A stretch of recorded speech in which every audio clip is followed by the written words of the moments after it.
A Few Goldilock Bears podcast with Vincent Cloud. John Nimitz. James Clark. And David Lauer. Dave, Dave's you've waiting until done, the end. yeah. Dave's one of those guys who on the cast of shows are like featuring or guest with, you know what I mean? Like he wants to be on the last cast. Well, that's because I always like want to go to the director and be like, line. Oh yeah, okay. Sorry. This is the show where we talk about our loves, our hates, and our indifferences. But before we do any of that, we talk about old topics in a segment we call the Deja Fuse. Take it away, Dave. So my deja vu was like movies, like reboots and remakes. There is I don't know if it's a sequel or a remake or a reboot. It's probably a little bit of both. But they're making a new Twister movie that's going to come out this summer, and I think this summer. They've been filming it. They filmed it near like Oklahoma City. I live in Oklahoma, so and we just had a tornado go through our town like a week and a half ago. Oh, geez. Great promotion. Yeah, it got me. The tornado coming. It like went like 2 miles south of my house.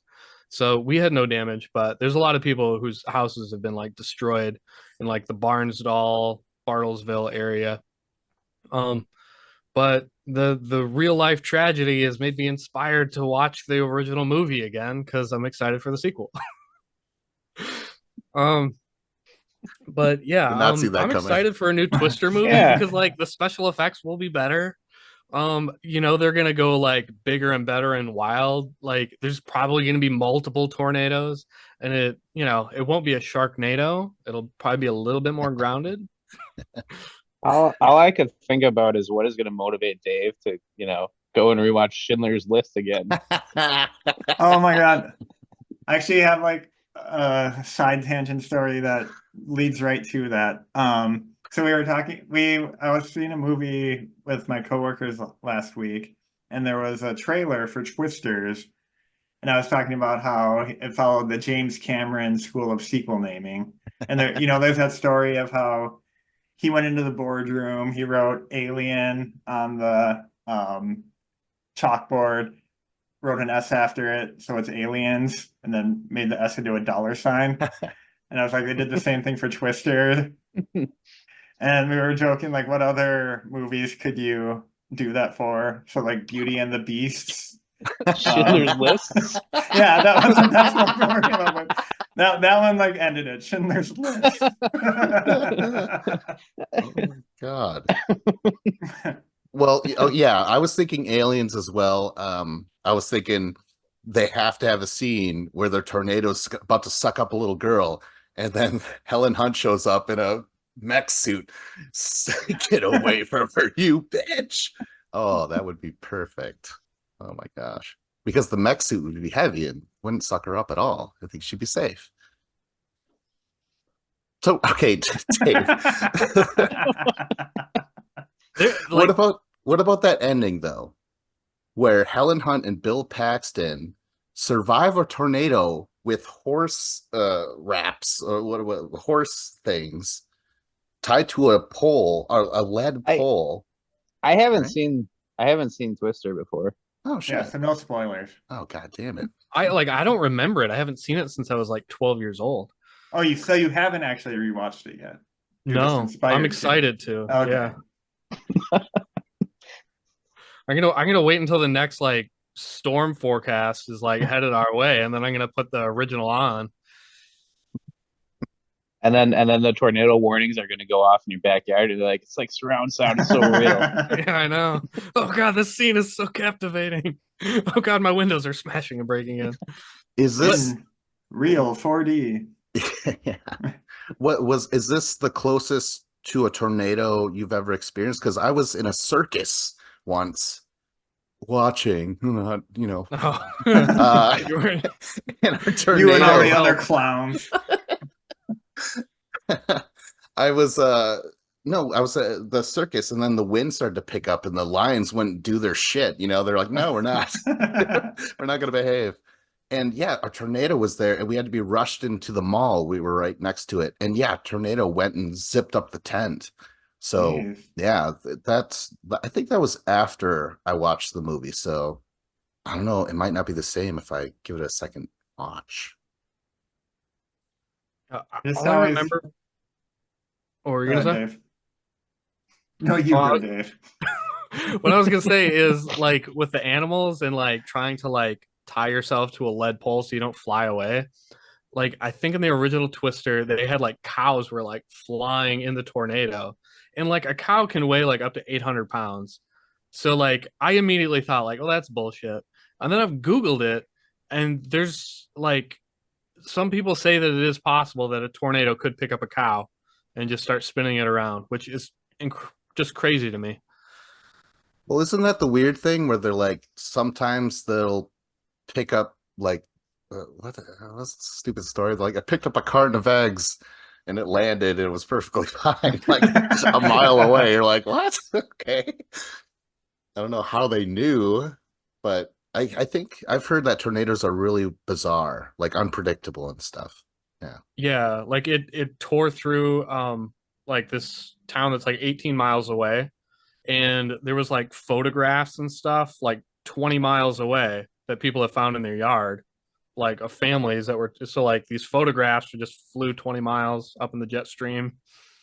Are you Crazy. sure it wasn't just an actor with headshots? Like, making a movie. Come on. Tornado picked up my family Bible and it opened it right to the page that I needed to read. Oh man. All right. Well, good stuff. Let's start the show, right? Yeah. Someone starts. I believe in John. John, go ahead and start us off. All right, let's keep talking about movies, and I'll say I hate the Razzies or the Raspberry Awards. Is that what they're called? Right, right. Um, anyway, I just like first of all, I just don't like I don't like mean-spirited things, you know? Like why do you gotta rag on shit, you know? Like you create something, you asshole. But really like it's just they're pretty lazy in practice, it seems like. I read they don't actually have to watch the movie. So the movies that always win are just the ones that are already getting dumped on in popular culture. And they're just like, oh, everyone's talking about that movie. Let's just, get some more clicks. And I mean, it was starting in the 80s or whatever. So get like, I don't know, what did they do back then? Sell some newspapers or something? I don't know. But like, um, it's just, I don't know, just pretty generic. Like the movie that you thought was that everyone's already saying was dumb, like will typically get nominated, and and then again, like have people probably not even watching any of these movies, just choose which one they think is the worst. Um, I was Another thing is like it was only last year where they said you can't like nominate children. So like um what was his name in the Phantom Menace and stuff? Like Jake Lloyd. Jake Lloyd already getting all that hate and stuff. And that just like piling it on for that even more. I was looking at like just some of the stuff that they got wrong, like Stanley Kubrick for worst director for The Shining. Like, Oh, really? Wow. yeah. Wow. Jim Carrey nominated for worst new star in 1995. Like, maybe in the long term there was you can think what you want about him, but he certainly had a lot of success in the meantime. Did he? Certainly post 95. He's made something since then. Like, Well, the 3-movie run was in 94, right? The Mask, Dumb and Dumber, and Ace Ventura. Ah, So I mean, he was like brand new at that point in time. One thing that was kind of funny is like the Criterion collection, like they have a streaming channel and they have like different themes and stuff. So a couple months ago, the theme was like Razzie Award winners, and it was kind of fun to see movies that were, like denigrated in this way, but that often have like at least some reason to watch them still, and they're still entertaining. Couple that I watched on there were Ishtar, which is like beyond the Razzies, like Elaine May, like they basically say she wasn't allowed to make movies anymore after that. But then you like watch it and it's like, oh, this is kind of funny actually. Like I don't know why that was so hated. Which one is Um, Ishtar? Um, Was that Sean Connery or no? no, I forget the names of the actors. They're these um musicians who aren't successful in the United States, and they end up going over to the Middle East. It's Warren Beatty and Dustin Hoffman are the Wow. guys. Never heard of it. Holy I shit. think they mentioned it on a Red Letter Media, one of their podcasts. Yeah, I mean that movie is like a punchline for like bad movie, basically. Like it was unsuccessful at the time, and it's just like shorthand for like, oh, I would hate to be associated with that piece of garbage kind of thing.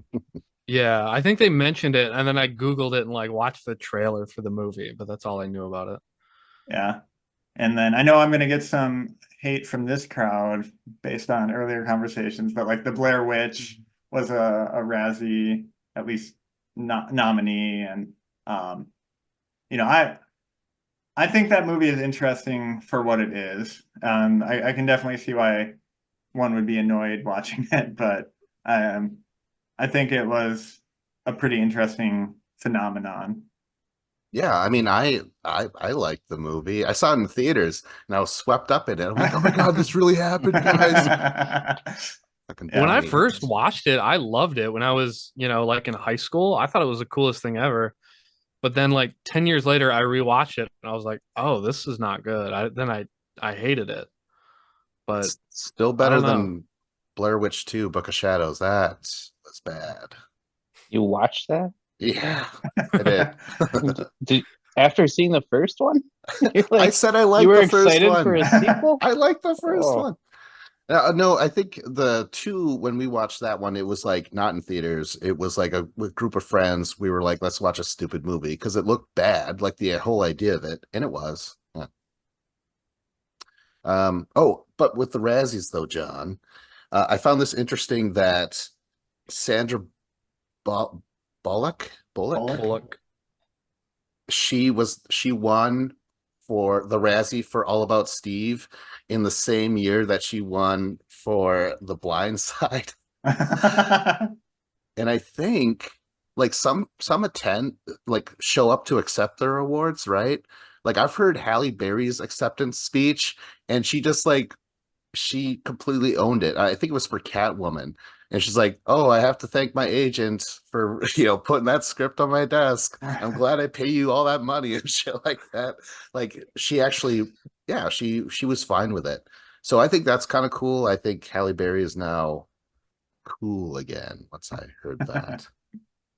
The one thing though, they're talking about, I read about retractions.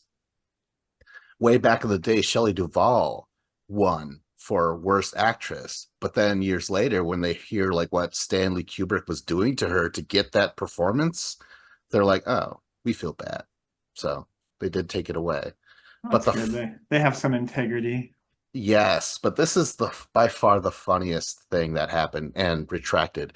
They eventually created the Bruce Willis Award because he was in so many movies and so bad movies, like within a year, So they just he was going to get an award either way. But then they hear that he has that disease or whatever, and they're like, "Oh, we feel bad. We didn't realize that the performances were bad because of the disease." However, fucking Bruce Willis has put in zero effort in plenty of movies before he was diagnosed, right? Like, yeah. So I don't know. I always felt it was weird that people were like, "Oh, don't make fun of his bad performances. He was diseased." I'm like, but have you ever seen? Um, The Sixth Sense, he was dead in it. That was impressive. shh, no one knows that yet. Oh, sorry. Spoiler alert. We haven't Yeah. spoiled it on this podcast. Oh yeah, that's right. uh, did you guys look up the Razzies at all? Are you guys fans? Yeah, well, the one that stuck out was The Postman. I know it wasn't good, but I liked it. Right. That's like Kevin Costner after Waterworld, right? I don't know if it was after or before. It was right around the same time. Right. Yeah. But I know Waterworld was also hated, and I liked Waterworld too. Yeah, me too. So I'm like, it's not that is terrible. I know it's supposed to be like a huge hit, but it's not a bad little flick. There's some good parts to it. What about you, Dave? I was really confused because I had heard about the Razzies, and then to find out that it was short for raspberries. I still don't even understand what the hell that's supposed to mean. Do you know what blowing a raspberry is, Dave? Yeah, Yeah, like how is that a negative thing? Those are fun. What are you doing? You're tickling someone. Blow some raspberries on them. Sounds like a fun time to me. But so like I don't know. I took like the Razzies kind of serious when I first found out about them because it was like I found out about them like on the internet, like the early days of the internet about these are the worst movies. And I'm like, okay, there's the Oscars and this is the opposite. These are the worst. But then at some point I would hear about movies and I wouldn't watch them because I heard they got a Razzie, but then I would end up watching it like 5 years later. There's a comedy called Land of the Lost with Will Ferrell and Danny McBride. And I always heard that it was terrible because it won a Razzie. And I watched it and yeah, it's like kind of a lower budget comedy, but it's freaking hilarious. Like I love that movie. And the fact that I didn't watch it for so long because it won this stupid fake award, it's just and it's like and it won the award for like Razzie for the worst remake. But like the original Land of the Lost was horrible. Like this new movie is so much better than the original. Oh, This doesn't make any sense. never saw it. Uh, Segway challenge. Throwing down the gauntlet here. And the award for the worst Segway? transition goes to Let's get you going, Dave. Go ahead. I love the NFL draft. The NFL just had the NFL Pro Football Players draft like a couple weeks ago. And it's like for hardcore football fans, the draft day is awesome, but it's not perfect. There's lots of things I would fix about draft day, but that's how I know I love it because despite all of its flaws, it's still great. They have like the first round is on like a Thursday, and then they have the second round and third round the next day, and then on Saturday they have the fourth, fifth, and sixth and seventh round. And basically all the teams like in order get to choose from all of the players that have finished and completed college or are leaving college to play in the NFL. And it starts with the first team, like with the first pick is the team that had the worst record in the NFL. But you can trade your picks with other teams. You can trade picks for players, and it makes things interesting. The Carolina Panthers should have had the first overall pick, but last year they traded their first round pick. This year, they traded it away to the Chicago Bears before the season happened. And then during the season, they were horrible, had the worst record in the league, and they don't even get their own first round pick because they were stupid and they traded it away. So then the Bears got their first overall pick. It was, I don't know. There's crazy stuff that happens, but it's a great football, like entertainment thing because every team participates. Every team gets picks. And then you can kind of like, your team did this stupid thing. Like the Falcons just took a quarterback, even though they just paid like over $100 million for Kirk Cousins But then they drafted a quarterback. It's like, what are these guys doing? These billionaires are crazy. Like they're making stupid decisions with their franchise. It just, I don't know. Well, actually, it wasn't even the owner. It was the general manager who did it. And then you see like on like camera, the owner is talking to the general manager, like, "What the fuck are you doing?" And then he's like trying to explain, like, "Oh, trust me, I made the right decision." And the guy's like, "You're gonna get fired for this." But it was a lot of fun. Speaking I've of Kevin Costner movies, I haven't seen Draft Oh, Day. it's bad. Draft Day is a bad movie. Razzie bad. Oh yeah. It's well, like it's very well. Draft Day is very well shot and it's well acted. But the problem is no one who knows anything about football touched that script at all. So, so they're making trades that don't make any sense that would never happen in real life. And like for any hardcore football fan, you're like, it just doesn't make any sense.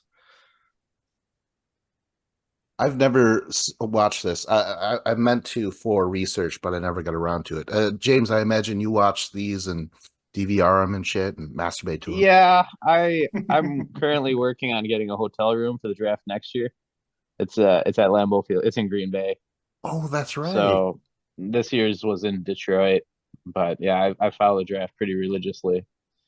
And the Packers are kind of always a letdown just for various reasons. But so basically, you watch the draft for 3 hours, and then the Packers trade out of the first round, and you're like, why am I even paying attention? So they don't even use their pick generally. But yeah, I think part of it is just it's new hope. It's a fresh hope. Like no matter if especially if you're bad, you get a top pick, you get some excited college athlete that hopefully can change your franchise around. You're like, we're gonna win the Super Bowl this year, all because of three college guys that have never played it down.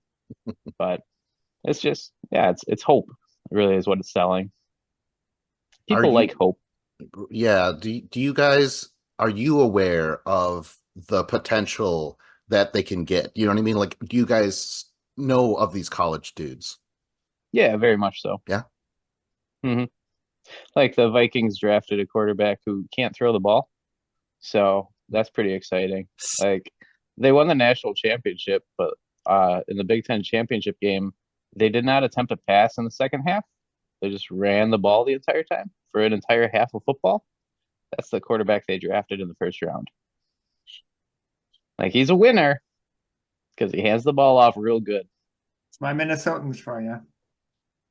They're smart. We're known for our sports prowess, that's for sure. Yeah, and that's one of my favorite things about the draft is like as a Packer fan, we just get to shit on the Chicago Bears and the Minnesota Vikings and the Lions. Like with like the Vikings and the Bears, they both had top 10 picks. And where, every 3 or 4 years, the Vikings and the Bears, they select a new quarterback and then it doesn't work out. And it's just like, Ponder? oh, it's exciting. Because the Bears had Justin Fields and he flamed out, even though we're all like, I think he's pretty good, but Chicago's just a terrible place to play, so he doesn't have a chance. And before him, it was like Mitch Trubisky. And it was like, well, he has the worst offensive coordinator we've ever seen in our life. Maybe that's why his career didn't turn out. So it's like, no matter who this team picks, they're kind of just screwed. Like the players, it's like not fair to the players because they don't get to choose like the situation they have to play in. Well, and with Mitch Trubisky and then also Christian Ponder for the Vikings, it's like, why are they a top 5 pick? No one, like, if they're picked in the second round where they should be, there's no pressure on them. But these teams reach for these guys, and you're like, you just feel bad for them. Like, great job on making a little bit of money at the beginning, but people are going to expect things from you, and you're not that good. So, good luck getting sacked 55 times a year by 350-pound linemen, and hope you live through that. I do like the draft pick as a consolation prize for playing poorly, though. You can always say like, well, they're probably just like not trying that hard because they want to get the better draft pick next year. Mm-hmm. Yeah, like during the season, like if your team's bad, you're like, it's the fourth quarter of the game. You're like, you know what? If we lose the game, maybe we'll end up picking top 5. Like I'm okay with it. Well, like Dave mentioned, halfway through the season, the Bears had a good chance to pick number 1 and number 2 because they were bad and Carolina was terrible and they owned Carolina's pick. So I'm like, I kind of hope they both just stink, and the Bears get 2 picks, and they'll probably draft 2 quarterbacks and see what happens. Wow. Segue challenge. It's time to draft a new topic. Yeah, young upstart. James, go ahead. I don't remember. What am I doing? British panel shows. Oh shit. I'm madly in love with British panel shows. I don't know. It's a dry wit, and I just find British comedians so much funnier. And in America, we don't even have panel shows with like good comedians.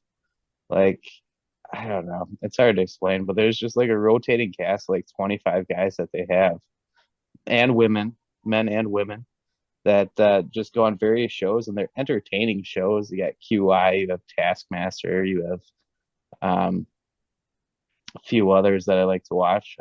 8 out of 10 Cats does Countdown. But it's just, there's a premise to the show, but mostly it's just banter for about 80% of the time. So that's I don't understand why we don't have that. Like the closest analogy I can come up with is like Hollywood Squares. And we had Bobcat Goldthwait, Whoopi Goldberg, and Bruce Valanche. And I'm like, we can do better, America. Let's be better. But it's just mindless humor and cracks me up. So I watched I was gonna say I watched for research Would I Lie to You? Yeah, Wilty. Hashtag Wilty. Wilty? Would I lie to you? Oh, Yeah. okay. Yeah, and it was at first I was like arms crossed, like oh, fucking British people, like, oh yes, of course. Like everything's so highbrow and shit. But I really enjoyed the concept that they were doing, and like you said, like it's just they're all really witty, and some stuff flew by my head, but that's fine. Some of the accents were a little too thick, but overall I really liked David Mitchell. David Mitchell. Oh yeah, David Mitchell's fantastic. I know him from other stuff. Oh really? Sweet. Yeah, I enjoyed him a lot. Peep Show is Yeah. David Mitchell. I think that's what he became big in. Peep That Show, was the first thing I knew him from. is that a panel show too, or No, it's like not a sitcom, but like a It's half-hour comedy. oh and okay. it's not is it found footage? Would it be considered found footage? It's It's like mockumentary style, I guess. yeah. Shit. Okay. Yeah, I just really liked him. I can't do an impression, but I want to work on it. I found the way he spoke was very like, oh yes, yeah. Like just very. I don't know. I liked it. It was just cartoonish almost. I don't have a lot of experience with these shows on my own, but my wife is always showing me clips from the Graham Norton show. Because like even when you like bring on the celebrity who's not like normally funny, just surrounding them by all the people who are cracking jokes and stuff all the time kind of brings out a funnier side of them. Dave, have you ever checked any? I mean, you're American, right? You don't bother with that. No, I love British comedy. Like it's great. I want to know like how you're watching these. Like, are they on any streaming networks or? You have a There's satellite quite a dish? I don't have one of those. quite a few of them are on Amazon Prime. You can get into it there Okay. and then just follow it from there. Has anyone seen the new Ghostbusters movie? No. Mm-mm. No. Okay. Well, this isn't going to spoil anything, but James Acaster's in that, and he's one of the ones that makes the rounds on the panel shows, and he's very enjoyable. So treat yourself to that. The only thing that I've seen that's like kind of similar is I've watched a lot on Netflix it's like the British Bake Off, The Great British Bake Off. yeah, where there's it's British and there's like 4 judges, and just every time like a lot of the contestants are British as well, so you have the contestants plus the 4 judges, and it's just all the comedy is just that British comedy, and they're kind of and they're having fun, so they'll be like making fun of like how someone's struggling like trying to bake something, or I don't know, and it's funny. It's really entertaining show, and it's like I love cooking shows, but like with a baking show where they're just like baking cakes and like little pastries and like these weird British pastries that you would never eat in America. And they have all these weird terms that they call everything. It's just everything's just a little bit different. It's fun to watch because it's just a little bit different. They take their baking very very seriously, and cookies are called biscuits. But a Yeah. lot of not the judges, but like the third person that's like the host of it, it's like a Noel Fielding and James Acaster was a guest on there, but a lot of the hosts that they have are the people from these panel shows. So Side comment, did you know the Great British Bake Off has to be called the Great British Baking Show in America because Pillsbury owns the term Bake Off here? Whoa. Holy it's a game shit. changer. I mean, that sounds like bullshit. Like, when has Yeah, Pillsbury I last know. used Bake Yeah. Off? Like, they're not I don't know using of any it. Like, bake-offs. I don't know. Pillsbury Bake Off. I don't know. They better fess up or they should lose that patent. Pick it up with the Yeah. trademark office, I guess. Ugh. Makes Oh, that's a me- good hate. We should do trademarks. Ooh, I'm Write gonna put a note on that one. that down. We're still waiting on tipping, Dave. Oh yeah. All right. And Okay, so cultivate. I was thinking, we don't have that here in America, but then I was thinking, well, who are our wittiest people? Can we get them all on a show? I feel like some of the best already have their own shows. You know what I mean? Like you mentioned stand-up. Are they stand-up comedians over there? That Yeah, yeah. A lot of them start out as that. Some of them get their own shows, and then they just once they become big in the public eye or starting up, they move on to some of the panel shows and participate in that. so that's just a big thing that's been around for like a couple decades now. This whole Yeah, like 20 years. oh shit! All right. Yeah. Like, do you remember Noel Fielding spoke of him earlier? Do you remember the Almighty Boosh and the skit Old Greg? I'm Old Greg. God. Do you like Bailey's from his shoe? Yeah. Trying to forget it. Yeah. But yeah. Yeah. No, that's Noel Fielding. He's done a lot of things. So Yeah. one of the ones that they do that I forgot about is they do the Big Fat Quiz Show of the Year, which is essentially pub trivia, but with 6 different comedians, and they do it every single Christmas. So what I look forward to on Christmas is watching that the next day on YouTube, because it's a year in review, pub trivia style, hour and a half, just comedians making fun of all the stupid crap that happened. One odd thing happened. They made a 9/11 joke, and usually Americans make plenty of 9/11 jokes, but when they did it, I felt a slight like, hey, I don't know why. I Kinda like, mean, that's our word. Kind yeah, of yeah, thing. exactly. Did the joke fall flat? Oh my Oh, too God. soon. Too soon.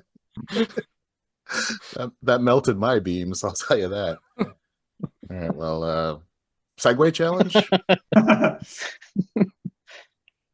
Segway challenge. Come on, you guys got something?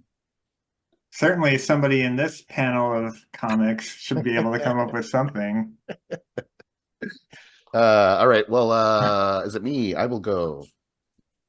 All right, what do you guys want? I love mental health awareness. I hate Jesse Heiman, and I'm indifferent to the constellations. Why I don't don't we want to hear the hate because I don't know what you have against this poor guy. Oh, the hate? I'll go Yeah. hate. Yeah. I'm interested to learn. All right, so I hate Jesse Heiman, background actor. I have a pretty good facial memory. I don't remember names, but I for sure goddamn remember faces. And this kid started showing up in movies, and I was like, oh, that guy. Oh, I saw him in this other movie, and he was a background actor, and he's doing it again. He's being a background actor. However, I'm noticing him. That's not what background actors do. It started to annoy me, and I will be, up front, a bit of jealousy, where I'm like, this motherfucker who looks ridiculous. I just started to attack his looks, but he kept on getting in all these movies. And I was like, where's your sense of ambition, motherfucker? You're just a background actor. That's going to be your thing. And sure enough, that's what happened. People started to realize that this guy's in all these movies and TV shows. And so then, like Spider-Man, Goldmember, Monk, he was on the TV show. He was in a Vonage commercial. But the one thing that annoyed me the most is that he was in this GoDaddy commercial where he makes out with this model. And the whole concept is that, oh, why would a model ever make out with such an unbelievable dweeb? So he got to make out with a model on television. Now, because it was ironic, right? They were like, oh, it's ridiculous, but he got that just because he got a bit of notoriety being a background actor. Like I'm saying, this is probably jealousy because if I could be an actor, that almost sounds better because you get residuals. Wait, I believe you get residuals. Maybe not. If you don't have lines, maybe you don't. Yeah, I don't know. If you're not credited, I'm not sure. Yeah, but it's not a mature hate. I just always knew I had this in my back pocket if I was kind of like, oh, what do I talk about now? I just never could stand this guy. And even though I should give him a break, just things kept happening where I'm like, motherfucker. So yeah, I don't know. What do you guys think about Jesse Heiman, background actor? You're 100% right, and I think you're downplaying it. Let the hate for you, Vince. This guy, he has no talent at all. That's why it's why is he in so much stuff? He has no talent. He does not bring anything to the table. The only thing is he's obese and he's got a bad haircut and he looks like a dork or a dweeb. And he's got glasses and chubby cheeks. He's been in, I was looking on Wikipedia and all the things he's been in, and I'm like, yep, I remember him in Chuck. Yep, I've seen him on Big Bang Theory. Yep, I've seen him in this movie, this movie, this movie. And he's always there, but for no reason. It's just anytime there's a nerd in the background, it's this guy. And I feel does his agent know someone in the business or something? Or is his dad a casting director? Or it feels like some type of nepotism or something that is getting this kid in all these movies. And I say kid because he looks like a kid. He's actually 45 years old now, but he's still getting movie roles as if he was 25. It makes no sense and it defies all logic. I was confused, Vince, when you said you hated this guy because I'm like, I don't know who he is. And then after 2 minutes of looking on Wikipedia, I was like, oh no, I know exactly who this guy is. So I Google imaged him. It was horrible. Dave, you didn't hear my story from earlier. I'm like, Vince, should I research some of this? He's like, it's up to you. It could be a surprise. I'm like, I'll let this be a surprise. And then I was watching Old School that night, and I realized Howard Wolowitz was an extra, not an extra, but he had a couple lines, but he was an Old School. And so I had IMDb Old School to find Howard Wolowitz's name. And who's below Howard Wolowitz is this Jesse guy. And I'm like, and I saw a picture, and I'm like, that friggin' guy. I hate that guy. 'Cause I knew exactly who it was. I just got angry. I'm like, yeah, no. Say your one line, get off the screen. You're not the star here. Move on. I saw the name.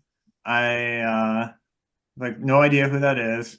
I look him up. I'm like, oh, that guy. And I felt nothing. Indifference from John. Well, I mean, can you kind of understand? It's kind of like my hatred for bats. You guys were like, I think it's just a personal thing. I'm like, yeah, probably. But it's the same thing with Jesse Heiman. It just bothered me from day one where I'm like, I can't forget your face because I can't forget most faces. And that's the face I got. I just get mean, and I don't like it. And maybe that's why I hate him. I'm like, you fucking dork. You make me feel like a bully. I'm going to shove you into these lockers now. It's your fault, Did it make you delete a face from your memory that you would rather have because you ran out of room or something? I wish that was possible. No, I remember so many faces. Yeah, I don't know. So yeah, I'm glad Dave kind of help me. So did you, James. John. It's probably just me as a non-Viz guy that oh, that's right. struggle to care about this guy. That's right. Yeah. Now, if he had an annoying voice, then that'd be a different story. They don't give him lines. He's a background actor. Or wait, no, He does. No, he has an annoying voice. He definitely has an annoying voice. it's childlike It's too. it's whiny. It's pretentious. It's very British in that sense. All right, should we segue challenge? The winner of the Razzie Lifetime Achievement Award goes to Jesse Heiman for the worst career ever. It's a good career. I'm just mad. I don't like that. I don't like that he was able to do that. I'm jelly, guys. That's not Gen Z slang at all. That's like before that, right? Oh yeah. All right. Segue challenge. So who's up? I don't even remember. John? Yeah, I'll go. I'm gonna get super nerdy like our buddy Jesse Hyman and talk about my love for the Linux operating system. So I've been a fan of this since high school when Vincent, my buddy Jesse, told me about it. And like you could be a Windows guy or a Mac guy, where there's, this third option that's like way more annoying to set up and difficult to maintain. But if you ever visit a website, the server that the website is on is there's like a 90% chance that that's running some sort of Linux. So it's like really become the most popular one for servers and the web and all that kind of stuff. But I also like using it for my home use on like desktop because it's basically it's all built around open source, free software. You create someone, you let everybody else use it. They can modify it. They can distribute it. Everyone contributes to it. And like what's nice about that is then like, oh, I need software to do whatever, like to edit images, and like there's just something available for free, and you click a few buttons or type in a command, and it just downloads it and installs it, and you're off and running. Like I remember back in the day on Windows, always having to I wasn't going to pay hundreds of dollars for software, so you're just like, oh, how can I steal this online and use it? And you just don't have to worry about that stuff. But yeah, I won't go on too long because I don't know how much interest this is to everyone else, but it is definitely a love for me. Why isn't it? I mean, it seems like no one knows about this except for you and Jesse. He had that big shirt, Think Linux, and the Yeah. penguin on it. And I never, I was like, oh, apparently you guys know what you're talking about, but I never hear it referenced outside the two of you. So like I said, in the corporate IT world, anything that's like a computer that you're connecting to over the internet for any purpose is probably running Linux. www.afewGoldilockBears.com is running it. Oh my in fact. gosh. Yeah. So Wow. how do they run Linux? Like if I go to the Best Buy or Walmart to buy like a laptop or a PC, they're always like preloaded, you either get a Mac that has Apple or you get like a Windows computer. So you have to like build your own computer and then upload that operating system. No, you can just buy any computer and install it on there.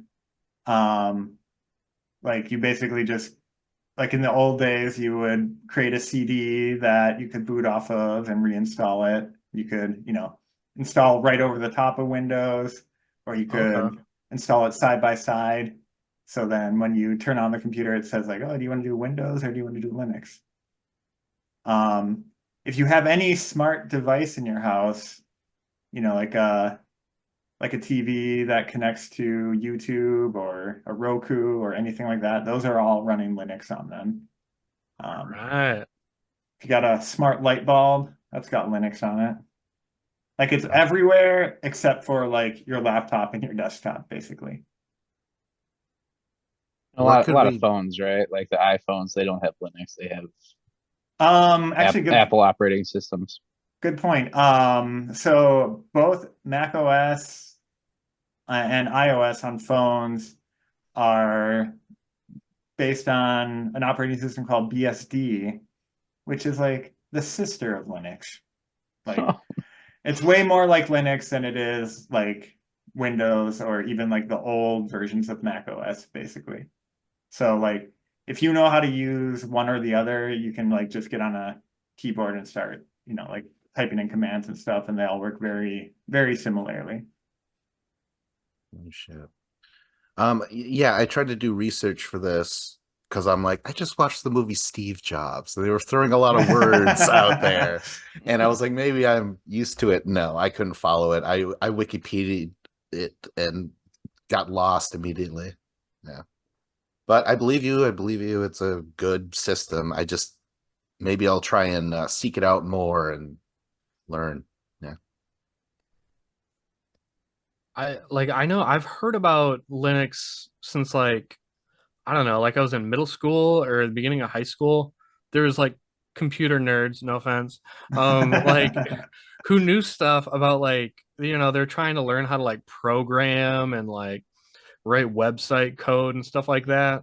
And they're like, oh yeah, I have a Linux computer at home. Like either their dad or their older brother or something had it, and they would use that, and they always like bragged about it. And we're like, we had no idea like what he was talking about, but it's kind of interesting.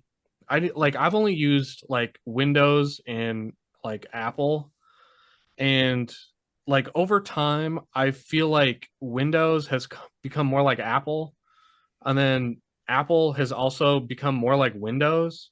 And Yeah. they're getting closer and closer in similarity on how they run.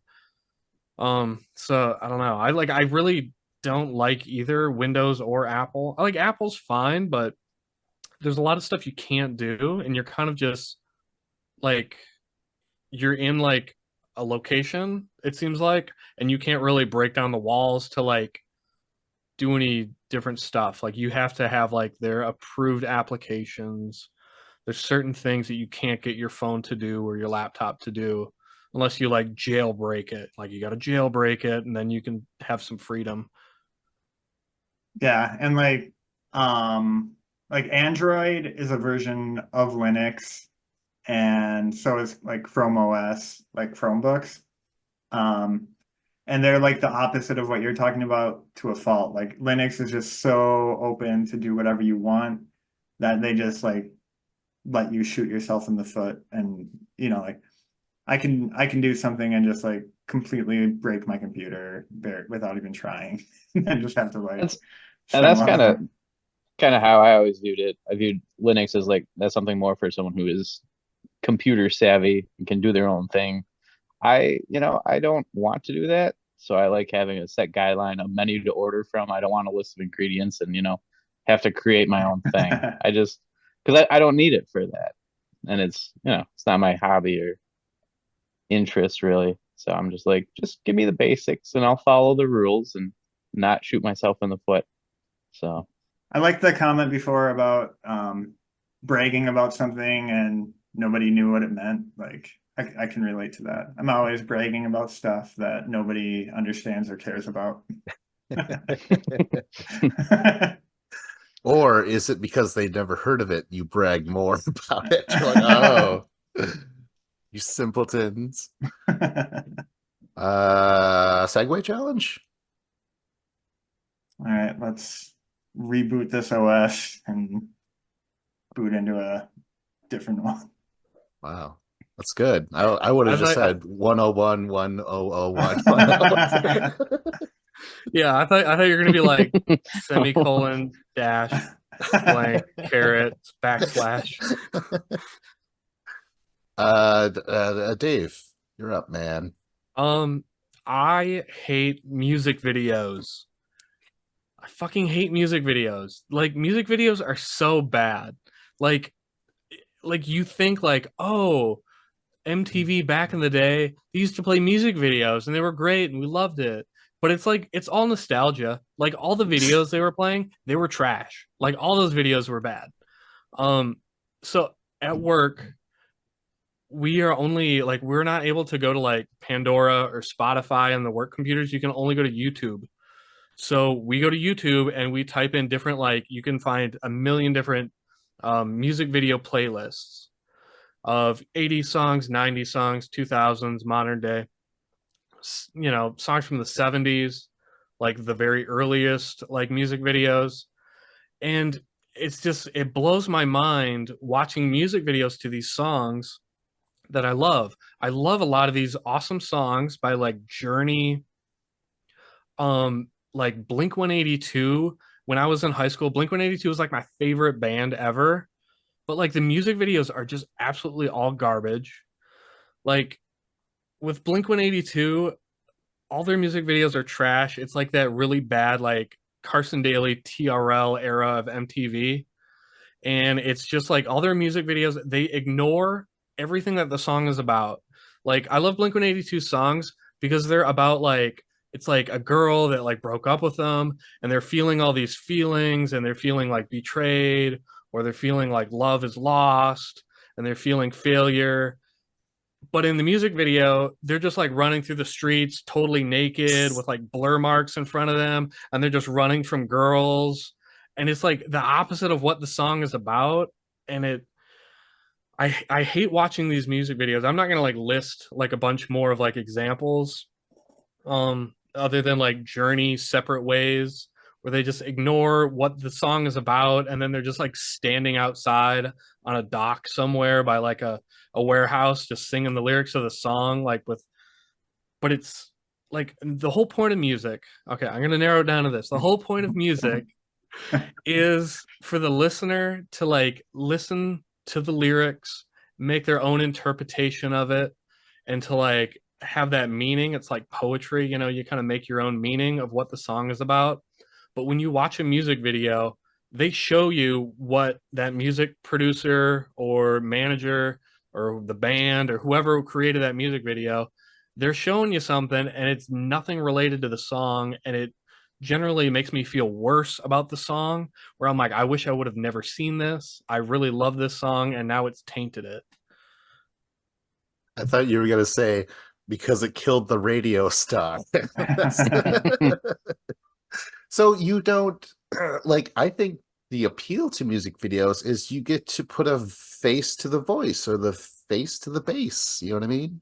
Like that's kind of cool. You get to see like I love the Beatles music videos. There's so many fucking I wrote down so many music videos, but I don't know. Is it it just doesn't live up? You prefer not ever seeing music videos, is what you're saying? There are some that are done well, but it's such a small percentage, I feel like. Because there's different styles of like music videos. Like if you're like rap and hip hop, it's just like cars with like rims on it and like mansion pool parties and girls in bikinis. And like every music video is the same. And I don't know, like it's easy to hate on it, but it's like it's nothing because like the songs aren't really about like anything emotional or deep.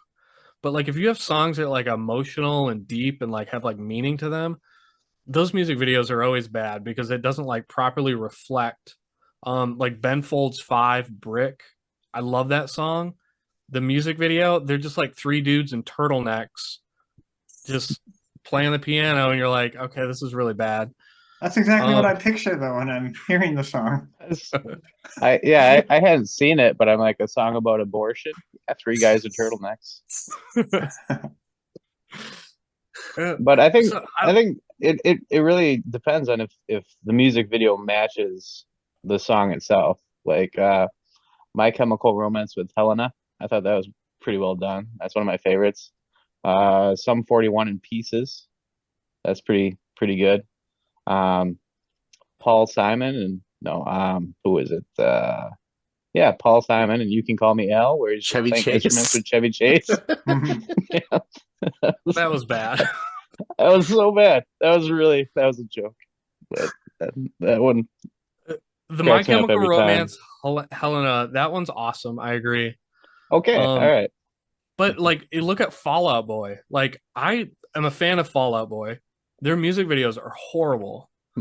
Yeah.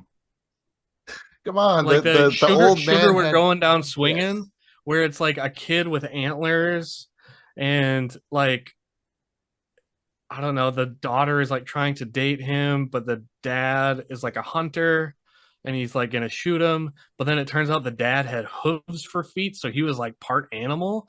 So he was kind of like the son, and it was like the dumbest shit ever. No, he didn't approve of the boyfriend because he saw himself in him, like many, Oh, I get it. right? How many fathers of I get the analogy. It doesn't make it good. There's some great works of art though. I mean, Weapon of Choice by Fatboy Slim.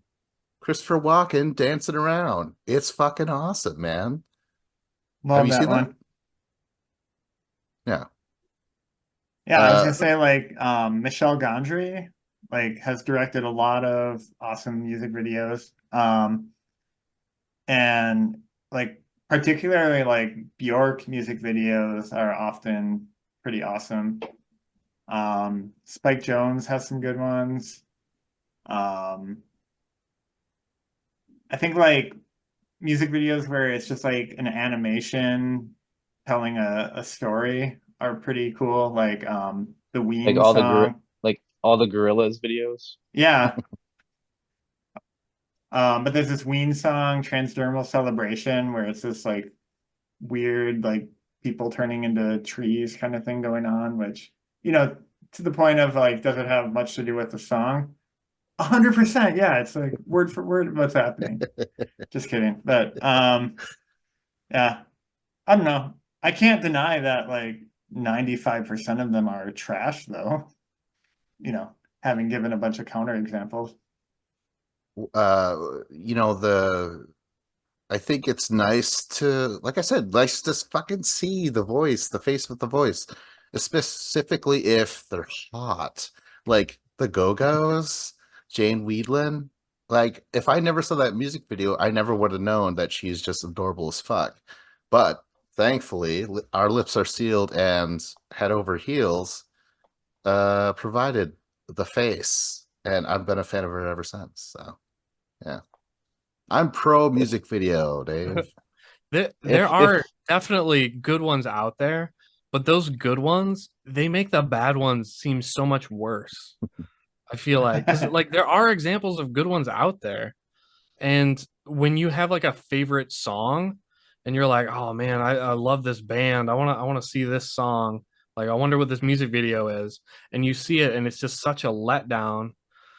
That's so disappointing. It's because if you feel like betrayed by like your favorite singer or songwriter when you see their music video and it's just garbage, you're like, oh, you put zero thought into this. Like you guys just went to the studio, recorded this in about 3 hours, and you said, all right, we're done.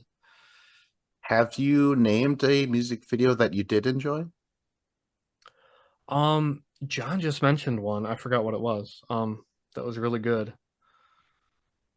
Take on Me by Aha. That's a classic one. Yeah. That's artistic. If you want to check out a band that it almost feels like they do music just to add to their music videos, is Sigur Rós, where each video is almost like a little indie film. It's pretty good. Oh, Are yeah, they- actually, that reminds me, like, OK Go, didn't they have like the one with like the treadmills and like really low budget, but just kind of cool concept videos? It was pretty good, yeah. What about fucking Sabotage by the Beastie Boys? We mentioned Spike Jones. That was cool. That was done in the 70s cop style or whatever. I like that a lot. There's so This Is America by Childish Gambino. You guys ever fucking seen that one? Oh, that's good. Yeah, I right? didn't realize that Childish Gambino was Donald Glover. Donald Glover. Yeah. Right. Until I watched that video, and I'm like, they got Donald Glover in this music Yeah. video, and I'm like, oh wait, Donald Glover is Childish Gambino. Huh. To me, I'm like Troy. So yeah, so basically going back to earlier, Donald Glover would be a guy that should be in a British panel TV show. That would be a Ooh. good American comedian. That it's that kind of genre. Like you can sit down and talk with him for an hour and a half, and he would just say things. He'd be like, "I like it." All right. Well, then I say put David Tell on the panel. I like him.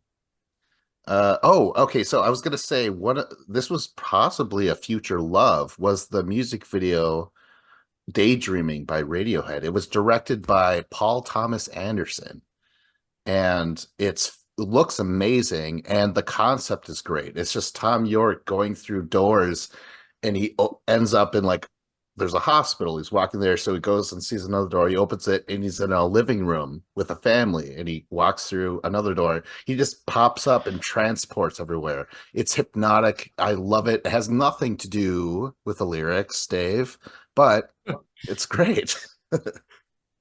I think maybe the topic I should have chose was all of my favorite bands make terrible music videos because I can't think of one good Blink 182 video. Yeah, They're and they're I all loved terrible. Matchbox 20 and Third Eye Blind. All their music videos are trash. I love the Avett Brothers. Their music videos are trash. Like I just watched like a newer music video. That's not that new. It's probably like 6 or 7 years old. And they're all just sitting on a stool facing their blank faces at the camera, singing the song with zero emotion. And I'm like, fuck you guys. Like all of your lyrics are all based around emotion and you're just showing no emotion. Like, go fuck yourself. I was Speaking so of mad. going fucking yourselves, Miss You by Blink 182 was damn good. I like that one. Was it? Okay. I'm gonna watch it later and think like, man, this is horrible. I hate it. I think Jesse Hyman was in it. Oh man. Segue challenge, perhaps, if we're ready. Let's not match the lyrics. I don't know. Oh man, this is tough. I don't know. Segue. We need like a pop-up blurb to show up on the screen right now. I love pop-up video. That was great. Yeah, All right, those yeah. were only entertaining because it was like, oh, it's you're adding something to this boring music video. You guys had to like make it interesting by telling me what's actually happening behind the scenes. Yeah, and the pop-up goes bloop. James topic is next. Bloop. Yeah. So go ahead, James. What do you guys want to do? Hates or indifference? What are they? Well, hate is roundabout, and indifferent is subtitles. You guys pick. Roundabouts. Roundabout? Roundabouts. What is the purpose? Why? Like so we can expose how terrible drivers people are. Like in various states, it gets worse. Like Dave, I don't remember. Do you have them in Oklahoma? Yeah, we have a couple in our town, and they're Yeah. terrible. Yeah, people Yeah, don't just- know how to use them. They just slowly pull out into it in front of cars, and then people have to stop. And they think, like, I don't know. It's like the population is so stupid that we just need to have green lights and red lights because that's all people can comprehend. Pretty much. And another bonus is we live in Wisconsin where it's ice. So now everyone has to stop. That's easy to do. So you can just park your lawn chair at a roundabout when it's 20 degrees out, grab yourself a cooler of beer, and just watch accident after accident happen because no one can stop. It's amazing. Why can they stop at a red light, but they can't stop at a roundabout? Because they yield. They yield at roundabouts. They're like, I can make it. And they're like, oh no, a car's coming. Now I have to stop. You can't leave it up to the people. Put a red light. They know they have to stop. Give them a roundabout. They're like, I can probably go. People are stupid. That's really what it boils down to. I really enjoyed roundabouts until I had to share a roundabout with other people. Then it was scary because, like, you know, I'm like, I'm coming around. The rule is that I get to go, but they're like, phew, they want to try and get there before I get there. Yeah, it's the other people that makes it suck. But I personally like them until you get to a multi-lane roundabout. That's scary. That's like I always get so fucking nervous driving through those. Yeah, like if I have to take the third left, do I have to be in the left lane or the center lane or the far right lane? I don't know. I'm gonna be here for hours. I'm just gonna go around in circles on the inside lane. I never know how to get out. Yeah, a well-designed roundabout should give you that information in signage, but obviously I'm not saying that always happens. I don't know. I haven't really had that many bad experiences with them. We've got them around in the Minneapolis, St. Paul area, and they seem fine. I don't know. Like, if I want to turn right, I exit right away. If I want to go straight, I wait a little longer to exit. If I want to turn left, I wait even longer than that. Good to go. I think there was a joke in European Vacation where they just got stuck in this multi-lane roundabout like the whole time. He just gave up and they just drove around the whole time. Yeah, it's There's hectic. there's that great scene in the Truman Show when he's like flipping out in the car and he just like doing circles in the roundabout. Yeah. Yeah, it's just other people that ruin it for me. There's so many people that just don't like you said, James. They don't know how it works. But until then, I felt really safe in a roundabout. And it's fun to do a little curve and stuff. Liven up your day. Why not? Hell is other people, right? It's always other people. Holy shit. Ah, all And right. like they say that like statistically, the roundabouts they lower the amount of fatal crashes. So you have like less Wait, deaths with roundabouts, but you do have more overall accidents. They're just not fatal because Oh, you're that's ending up with a lot interesting. more fender benders. I think that's a nice trade-off, right? Life. Yeah. I don't know. Are you pro-choice or pro? So it's kind of the roundabout versus the stoplight. Oh God. That's why all those protesters are at the roundabout. Um, you called me a scab for using it. All right, segue challenge. yeah, we could probably, I don't know who's next, but we could probably take the next right off this roundabout and head to Oh no, you're in the wrong lane. You're in the middle lane. Oh You my need to God. be in. I'll have to go around 10 more times. I think it's or is it? I don't know. What do you Yeah. guys want? I love mental health awareness. I'm indifferent to the constellations. I think we should end Mental health. positively. Yeah. Yeah, I don't care about constellations either, so let's have a positive note. All right. Well, you know what? It's as simple as this, and I barely wrote anything down for it. Oh my God. All right. Well, I grew up and where people are always, oh, we don't talk about that, especially men. Men don't talk about this or that. And that's just how it was for the longest time. And you would hear like, oh, this so and so had to talk to a therapist and shit like that, you know? And I always found it really strange that that was a universal thing. Like, oh, don't talk about it. Don't talk about it. So it actually made me more curious. Like, why don't we talk about it? And it just seems annoying that it's just like an embarrassment, or you're meant to feel ashamed about it and stuff. And it's our fucking brains, you know. Like this is the one thing that like. It really helps to address, you know, whatever condition you're in and stuff like that. I just love that today's youth talk about mental health all the time. Like they you know, there's sites now, there's commercials on, they're like, hey, go to whatever this site is, just talk, you know. It's good to just say things to someone. And I agree. I'm just so glad that we're not like, oh, don't, no, sweep it under the rug, you know, grow a fucking tumor from the fucking anxiety and shit like that, you know. It's just, it's something that's been around forever, and I'm so goddamn glad that people are. It's a little annoying or whatever, because I grew up with like, oh, don't people don't talk about their mental health so openly, but they do. So I'm kind of getting used to it. Overall, I think it's a great thing. What do you guys think? I agree.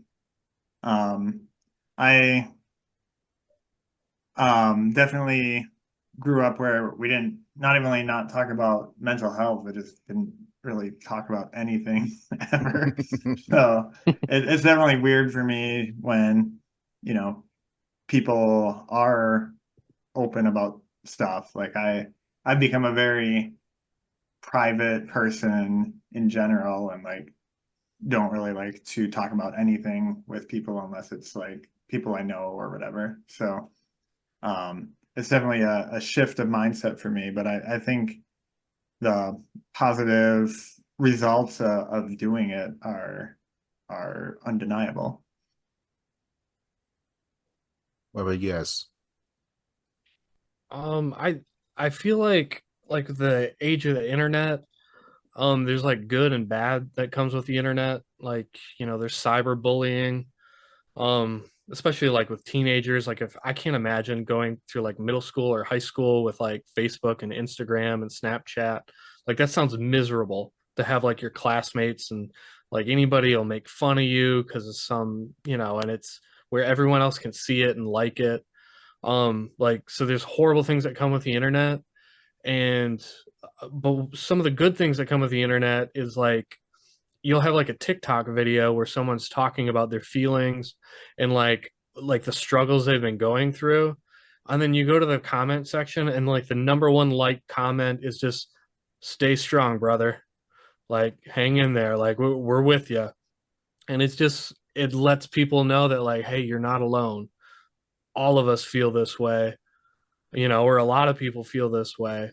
Um, and like it's that little thing like that that I think is really helpful to people to know that there's other people out there. You can reach out and find other people who are going through similar struggles.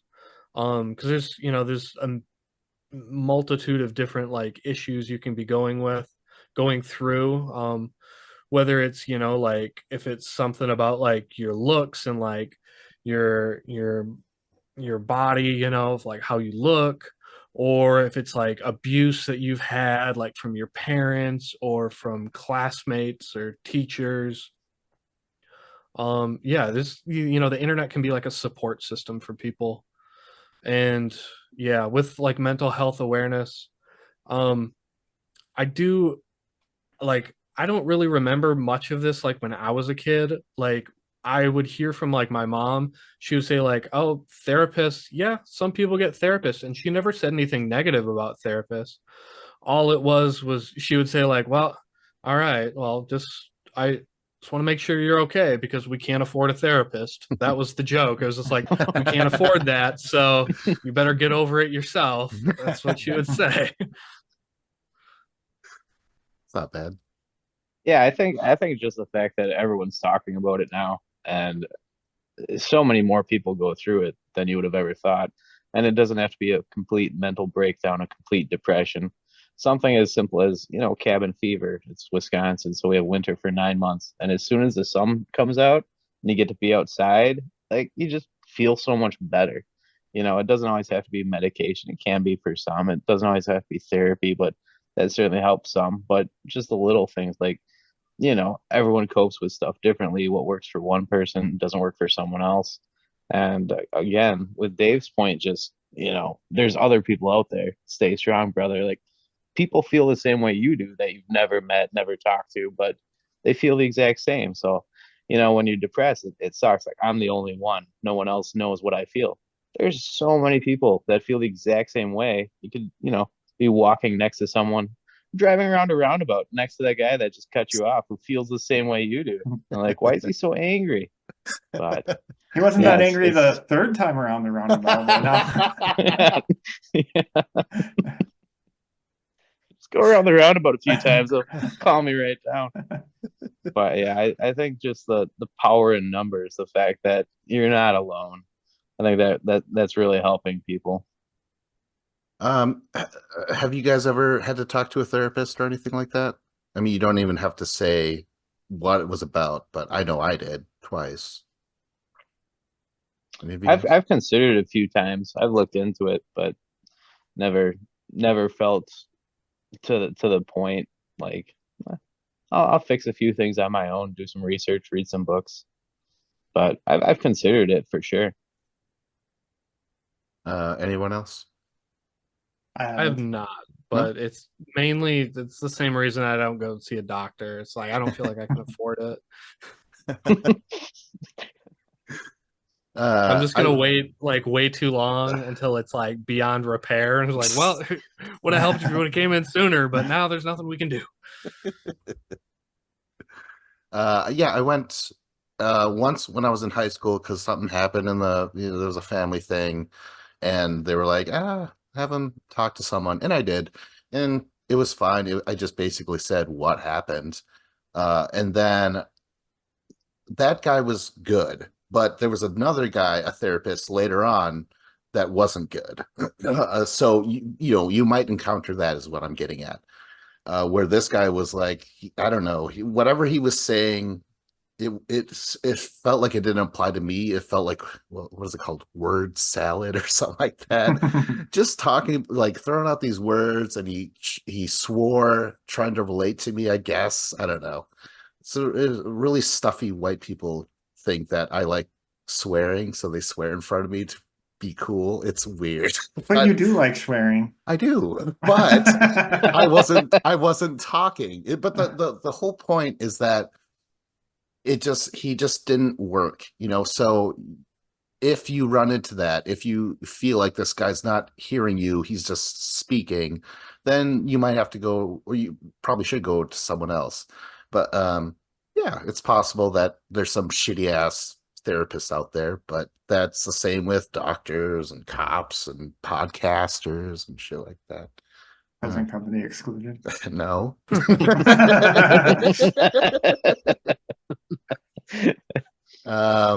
Yeah. Are we done? Oh, so Oh, shit. well, one more thing I want to say. Okay. Like I knew, like back in my early 20s, I had a friend, and she was some type of therapist. I'm not gonna say her name or what type of therapist she was, but she was a therapist, and like I didn't know she was, but like I was talking to her, and like we're like talking about like relationship problems and issues, and she was like the best listener, and she would ask follow-up questions, and she would never like talk and be like, oh well, this happened to me once, or oh yeah, this happened to me, and to like try and relate it back to her. It was always focused on me and my problem. And I was like, man, you're such a good listener. I'm like, what? And then one day it was like, what do you do for a living? She's like, I'm a therapist. And I'm like, oh my gosh, it all makes sense. You're a professional. Like, this is insane. But then I felt super guilty because I'm like, I don't want to talk to you about my problems. Like, you gotta do that at work all day long. Like, you're clocked out. Like, you don't have to listen to my shit anymore. Like, I feel bad now. Oh, I wanted her to hand you an invoice. Yeah. Dave, that's great and all, but here's this thing that happened to me. Oh